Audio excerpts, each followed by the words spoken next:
સુરતના પાંડેસરા વિસ્તારમાં ચાલતા ગેરકાયદેસર દેહ વ્યાપારના અડ્ડા પર પોલીસે દરોડો પાડી માનવ તસ્કરી અને બાળમજૂરીના ગંભીર રેકેટનો પર્દાફાશ થયો હોય પોલીસે સ્થળ પરથી 3 મહિલાઓ અને 2 બાળમજૂરોને મુક્ત કરાવ્યા હતા.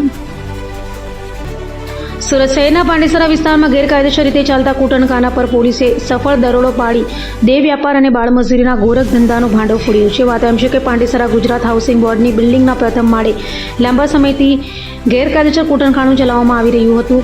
દરોડા દરમિયાન પોલીસે સ્થળ પરથી 3 મહિલાઓને મુક્ત કરાવી હતી તેમજ 2 બાળમજૂરોનું પણ રેસ્ક્યુ કર્યું હતું. તપાસમાં સામે આવ્યું છે કે મહિલાઓનું શોષણ કરવામાં આવતું હતું અને બાળકો પાસે વિવિધ પ્રકારની મજૂરી કરવામાં આવતી હતી. પોલીસ તપાસમાં અમિત ઉર્ફે રાજુ, અનિકેત રાજપૂત અને અંકુર પટેલ સહિતનાઓ આ રેકેટનું સંચાલન કરતા હતા અને બહારથી ગ્રાહકો બોલાવી દેહ વ્યાપારનો ધંધો ચલાવતા હતા. હાલ આ મામલે પોલીસે 2 આરોપીની ધરપકડ કરી છે જ્યારે કૂટણખાનાના 3 સંચાલકોને વોન્ટેડ જાહેર કરી તેમની શોધખોળ શરૂ કરી છે.